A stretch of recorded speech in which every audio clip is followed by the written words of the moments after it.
Fordola, have you been waiting here all this time?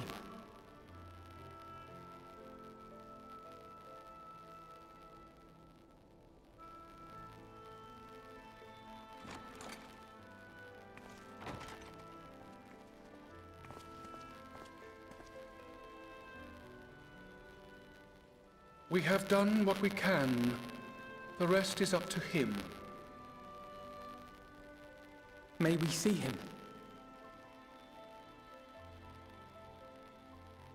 I do not think that wise. You must let him sleep.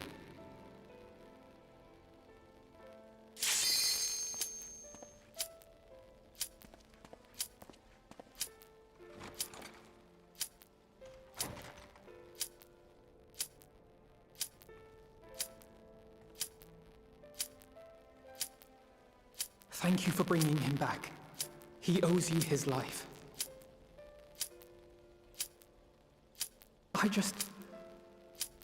I just wish I had been there. Perhaps, I don't know, perhaps I could have... Could have what? Got tempered? Don't flatter yourself. You can't save everyone. No one can. Not...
For Dola.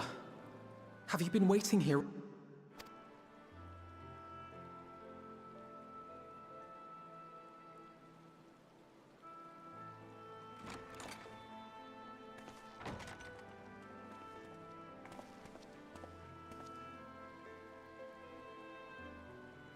We have done what we can.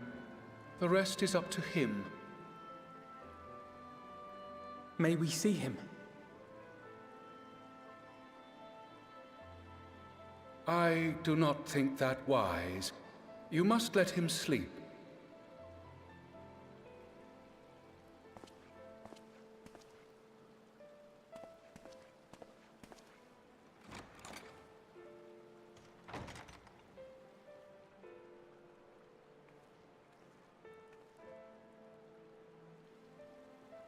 Thank you for bringing him back.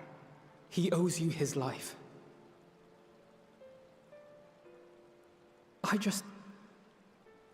I just wish I had been there. Perhaps, I don't know, perhaps I could have... Could have what? Got tempered? Don't flatter yourself. You can't save everyone. No one can. Not even the warrior of bloody light. People die all the time, for no good reason. And those who take up the sword die quicker than most. If you're going to shed a tear every time a soldier falls on the battlefield, you'd best stay away. It's no place for the weak of heart. It may be that victory cannot be won without cost. But all life is precious, and I refuse to shrug at its loss.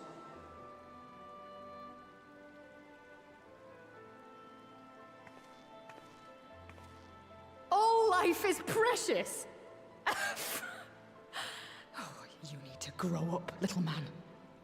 Before your sparkling ideals get everyone killed.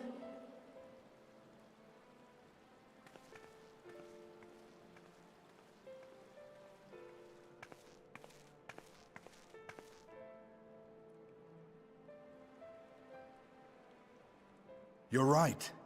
He is idealistic. But the world has more than its fair share of realists, like you and me. It's people like him who dare to dream that things could be better and make it happen against all the odds. They are the ones whose names live on forever. The heroes. The battlefield's littered with would-be heroes. At this rate, you lot'll be next. And what'll become of your precious dreams then? They'll be gone. Like dust on the wind.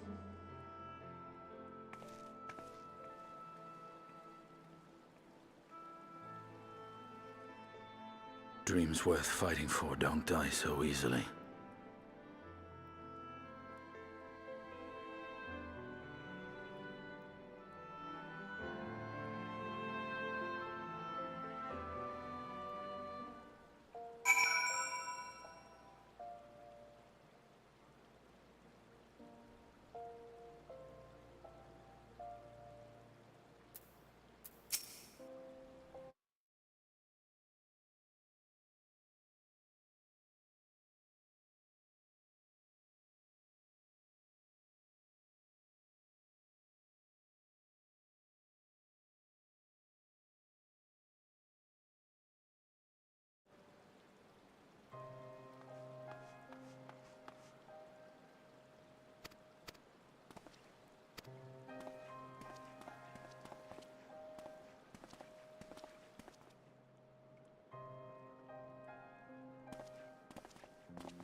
Your Grace, Pray forgive us our lateness. Think not of that. I understand a close comrade of yours was wounded in the line of duty. Arenvold. It was at the Alliance's behest that he risked all, and we are grieved to hear of his condition. Rest assured, he will receive the finest care our chirurgeons can provide. On that you have my word. Now, we would share with you the findings of the mission. Pippin, pray relate to our guests the details of Fordola's account.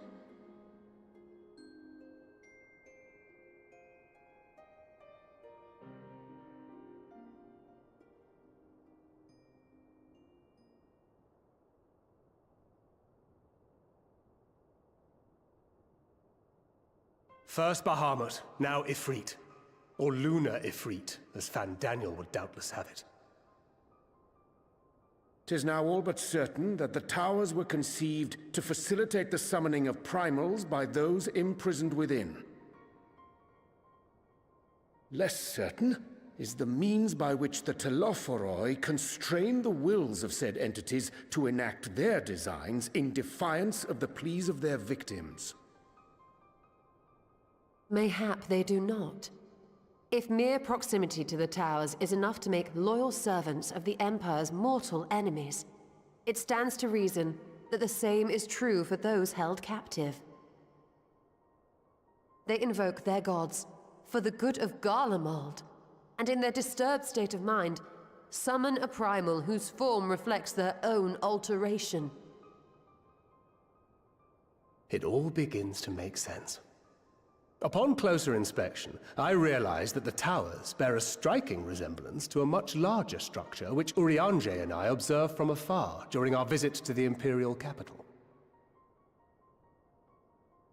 Assuming it too is capable of tempering those in its immediate vicinity, it would go some way to explain the swiftness with which the Telophoroi managed to rally so many Imperials to their cause.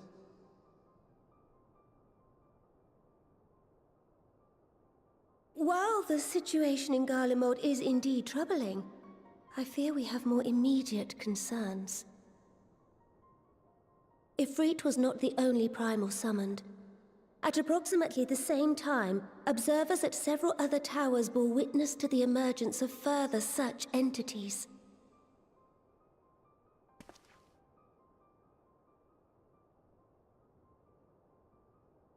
For a blessing, none appear to wield aught approaching the destructive power of Bahamut, and the Grand Companies are moving to deal with the threat even as we speak.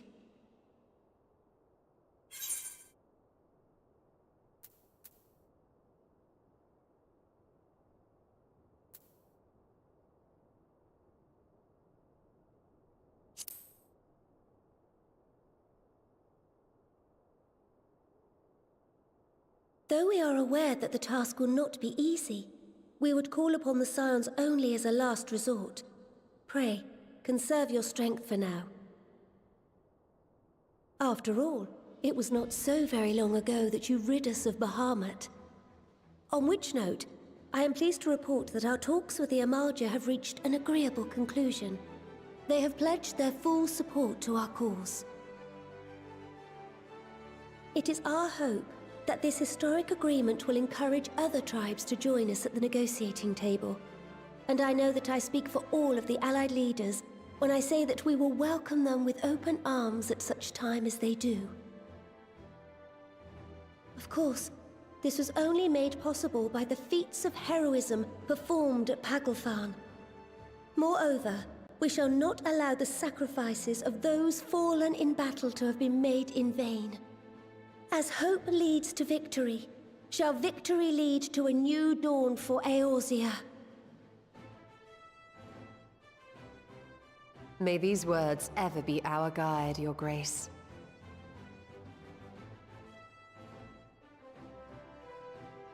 Now, if you will forgive me, I must consult with the Syndicate on the matter of our new allies' integration. Till next we meet, my friends, I bid you safe travels and blessed respite.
Welcome back. I expect you must all be exhausted. Ere you take your rest, however, I would beg a moment of your time. Thanks to Arenvold's selfless efforts, we may now be confident that we understand the function of the towers. But many questions remain regarding the reason for the summonings, and what lurks behind the looming edifice in Garlemald. Until such questions are answered, we will struggle to devise an effective strategy for thwarting the Telophoroi's stated aim. Nothing less than the destruction of this star. And so, given the gravity of the situation, I move that we petition the aid of Sharlayan.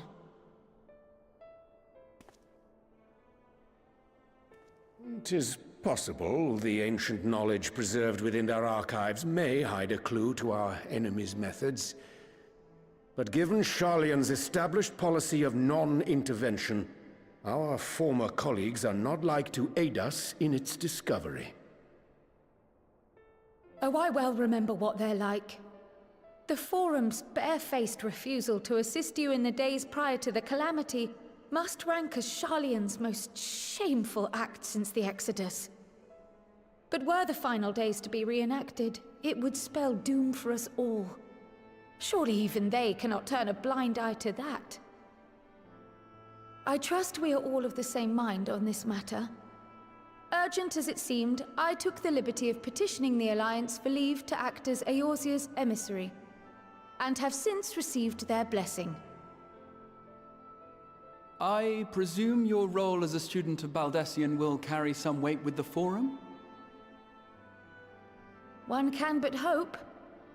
If truth be told, our organization has been a shadow of its former self ever since the disappearance of the Isle of Val. But the name does still retain some degree of prestige. I only pray it will be enough. If there are no objections, I shall depart for Sharlayan at once. But before I do, I should also mention the other matter to which I would devote some time during my stay. After hearing what transpired in the first, I began to question the true nature of Hydaelyn's blessing. A topic I have discussed at some length with Y'shtola. We were wondering, when was the last time Hydaelyn spoke to you directly?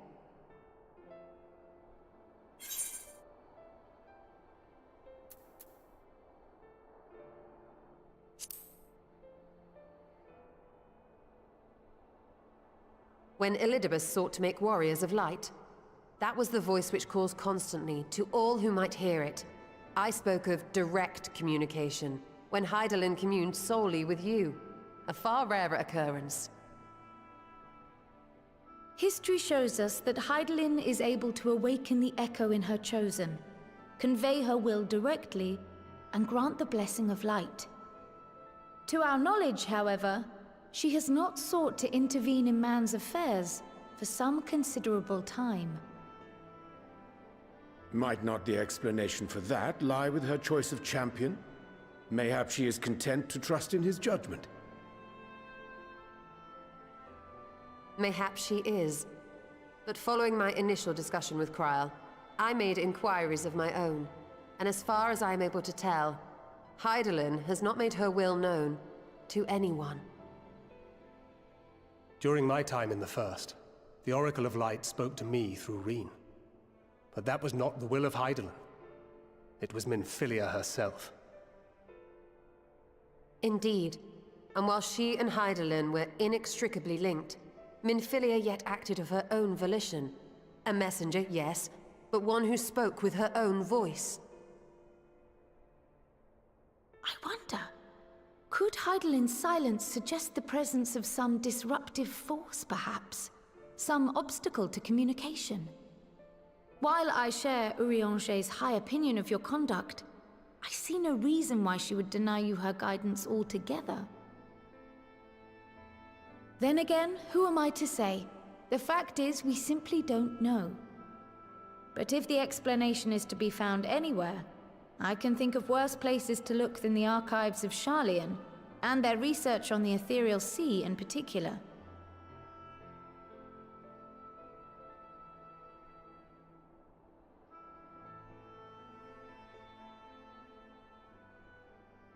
Resolved though I am to go, believe me when I say that I take no pleasure in the thought of leaving you a member short. Now, of all times. Estinian, we stand on the eve of a struggle that will decide the fate of this star.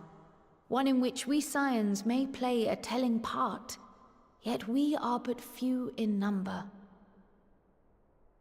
And so I must ask you again, will you join us?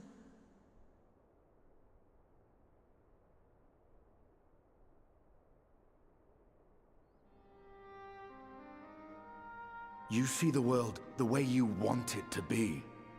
I see the world the way it is. You are idealistic to a fault. But I know you would never turn your back on those in need. Never close your eyes to their suffering. And somehow, your deeds lend truth to your words, giving the lie to my doubts in so doing. I have seen others draw strength from your belief. In Ishgard, in Alamigo, you inspired them to stand up and fight. To win, no less. And even when you lost those you held dear, you carried their spirit with you and made their memory your guiding light. The burden of so many hopes and dreams would be too heavy for most to bear.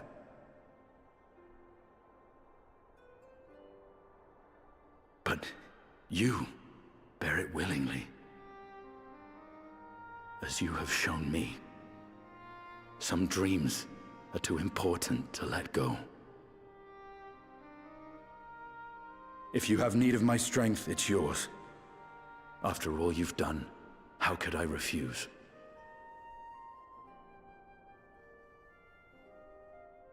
Thank you, Estinian.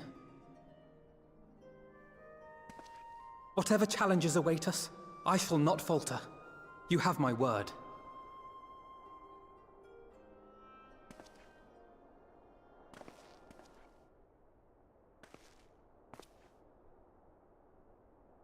And now, I may bid you farewell. Safe in the knowledge that all is as it should be. In this little corner of the world, at least.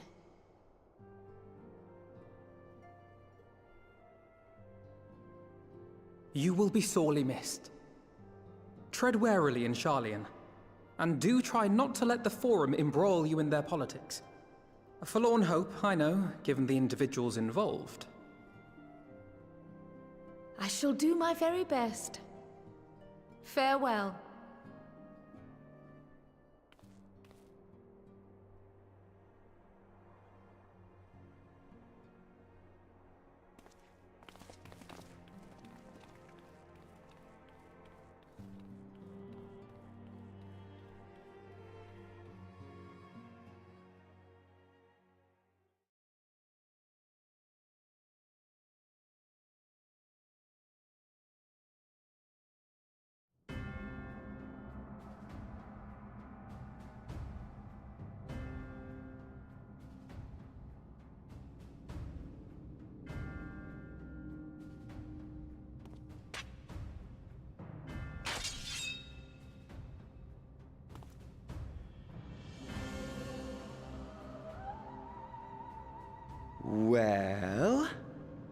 Does this one meet with your approval?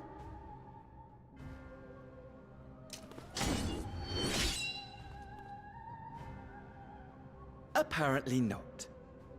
Or could it be that you're still upset about the dragons? You are unwise to remind me of so costly a failure.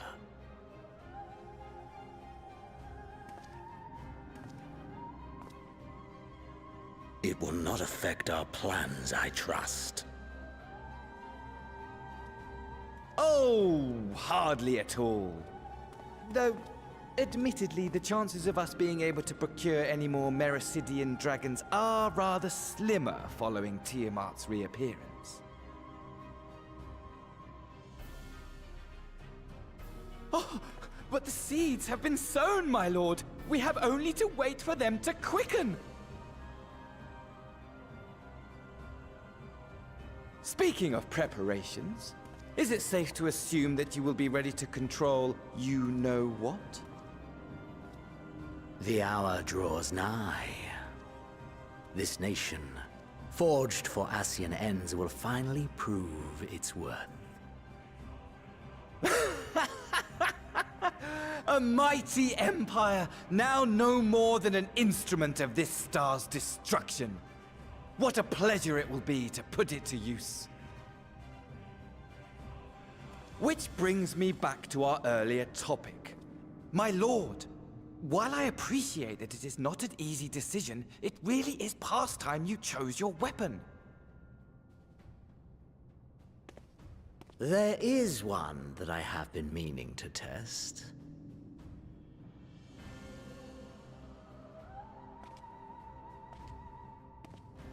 Well, well, not quite what I was expecting. Though I will say, it does seem rather apt.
Esteemed guests, you honor us with your presence. As there is much to discuss, let us begin. Information on our taken brethren you have, yes? Hear it we would!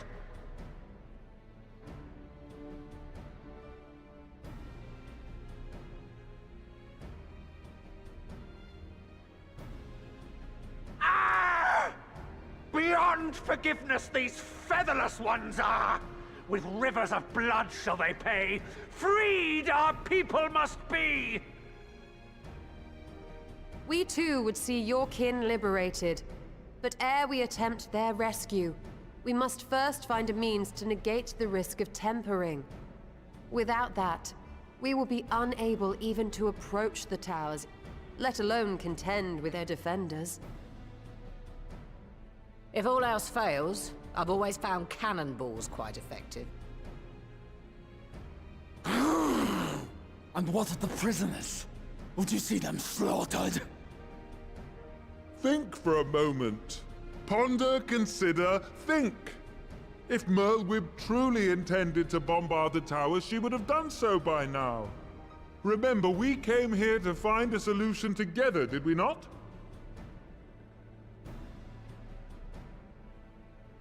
Y'Stola spoke of defenders. I but offered a means to clear a path, should you require it. Given the enemy's capabilities, we will all need to play our part if we are to have any chance of success. For if any here should give less than their best, it will be to the cost of every living being on this star. A paragon, the Empire, our very gods. How can we hope to prevail against such odds? That our foe is formidable, none would deny. But our strengths are many and varied. In this chamber, I see masters of strategy, masters of magic, masters of the land, the air, and the sea. And together, there is nothing in creation we cannot overcome.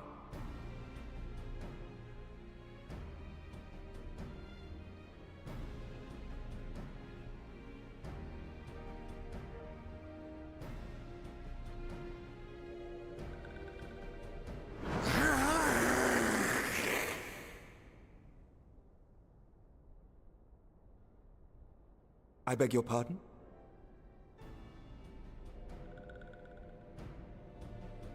What is it, Soulwalker? Do not express your passion thus. A little tricky without gills, perhaps? Suffice it to say, I am proud to be counted amongst Eorzea's finest. We Sahagin will play our part. We kobolds have not forgotten the crimes the Overdwellers committed against us in the past. But today we look to the future, as allies united in purpose.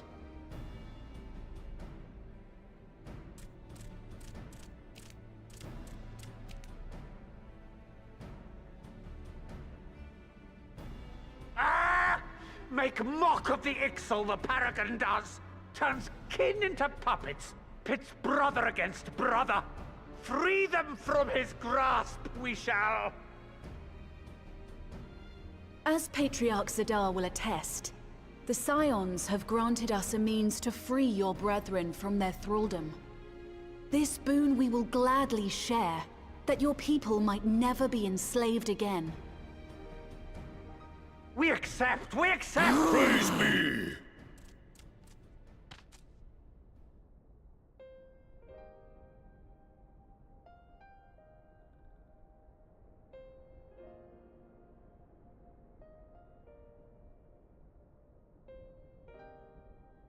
It's taken a while, but I do believe we might be one step closer to a world without primals. Would that Minfilia were here to see it. We still have a long way to go, and we're going to need a lot more Porksies. But we're moving in the right direction.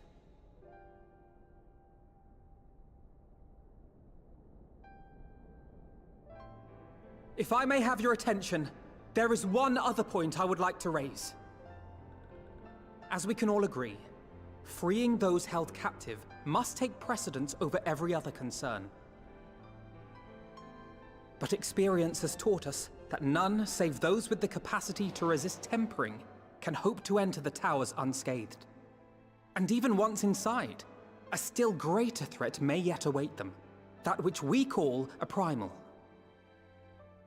Needless to say, if we are to succeed, engaging with such foes can only ever be considered a last resort. And so I move that we seek to prevent them from being summoned in the first place. Yes! Both prayer and ether are needed for the ritual. Should either one be denied, the summoning would fail. Indeed. And so we must endeavor to discover the source of the ether on which the process depends. Do so, and it may present a way to halt the summonings, or perhaps even neutralize the towers entirely. A promising proposal. While you are conducting your investigations, however, we will need to remain vigilant, lest the Telophoroi commit further abductions and summon primals ere we have the means to prevent them. To stand a better chance of keeping our enemy at bay, we would do well to coordinate our defensive efforts, sending reinforcements to assist our neighbors when needed. We Amalja would have been overwhelmed were it not for our newfound allies. But say the word, and we shall come.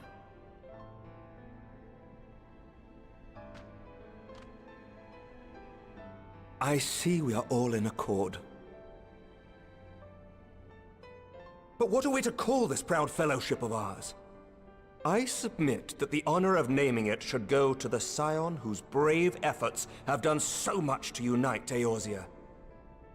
What say you, my friend?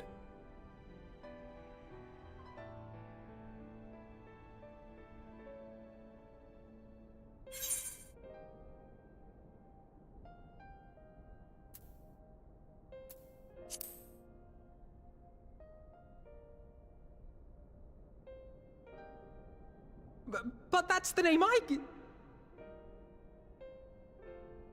A fine choice, for there is none here who does not love Eorzea. Aye, in that we shall ever be united. United in our gratitude for the realm that gave us life.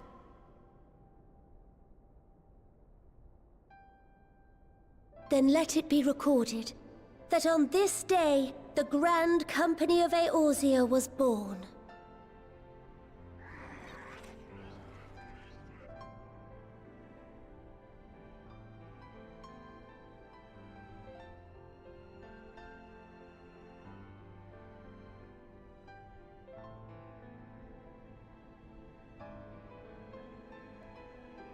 How long have we dreamed of this moment? And now that it's here, Oh, forgive me. Might we speak outside?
Elder Seedseer, I thank you for granting me this audience. I am Fortuno Levea, here in my capacity as representative of the Forum. It is I who should thank you, Master Fortuno, for journeying so far and so swiftly. Would that our first meeting could have been under happier circumstances.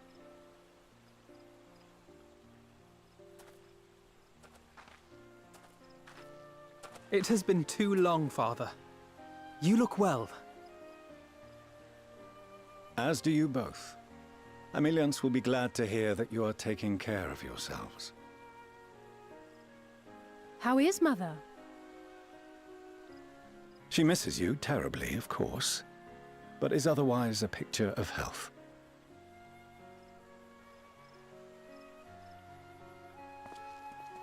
Circumstances apart, I'm grateful that our meeting has afforded me the chance to be reunited with my children at long last. And I believe I also owe you thanks for the hospitality you showed my father, Louisoix, during his sojourn in Eorzea.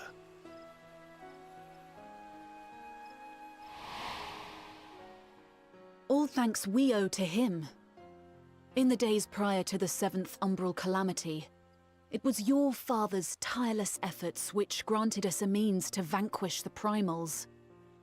Were it not for him, our strength would have been quite spent by the time the Empire arrived. That Gridania still stands is in large part his achievement. He was a great man.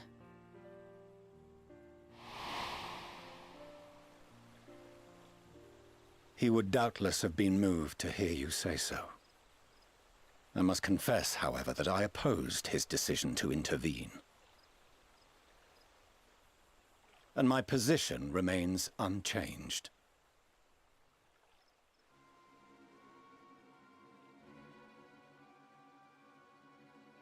To chart the course of history, not to change it. I am familiar with the Sharlayan stance. It is more than that. It is our way of life. Who we are. But I came here not to deliver a lecture, but the Forum's answer to your request. Sharlayan will under no circumstances intervene in the conflict between Eorzea and the Garlean Empire.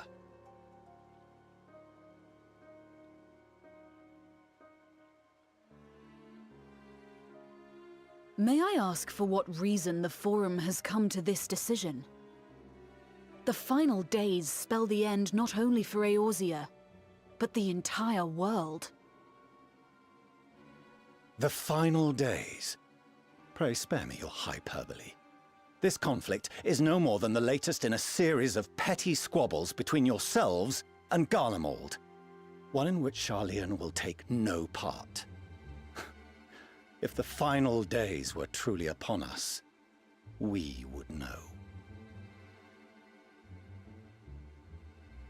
Father, you must ask the Forum to reconsider.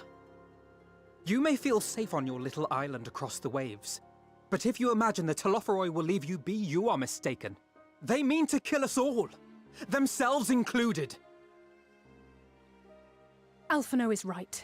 We have seen what the enemy is capable of, the lengths to which they'll go. This is no time to turn a blind eye. If Eorzea falls, so too will Sharlayan. So if you truly love our homeland, you will join us. Now, before it's too late.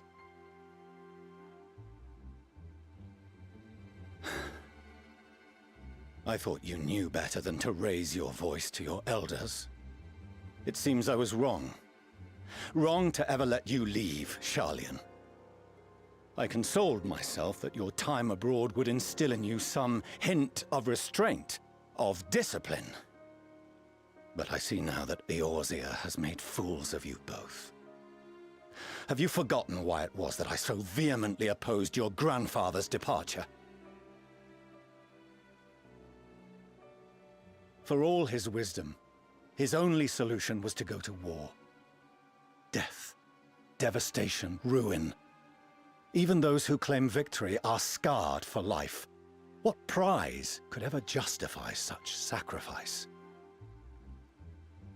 It is the duty of the learned to avert such tragedy.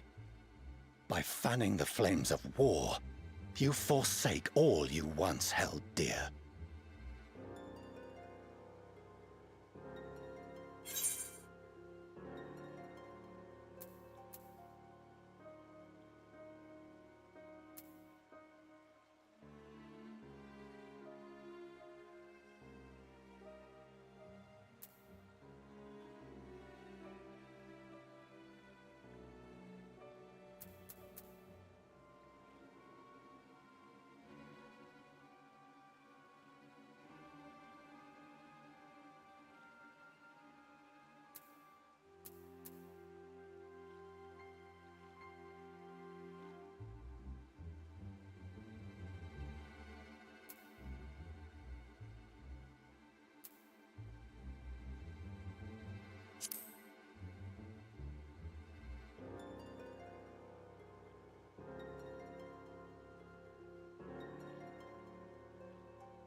I see your friend shares your misguided ideals. But unlike him, you should know better. By espousing such barbaric notions, you subvert the teachings of Sharlayan and place all we have worked for in jeopardy. Alphino, Alizé, as of this moment, you shall no longer bear the name of Leveilleur. What? Father! How you choose to live your lives is no longer my concern. If you wish to walk the path of ruin, I will not stand in your way. Master Fourcheneau, while Sharlayan may have no intention of intervening in this conflict, we can still part as friends. Will you not stay and speak with us, that we might learn of Sharlayan's hopes for the morrow? I have said what I came here to say. Any further discussion would be meaningless.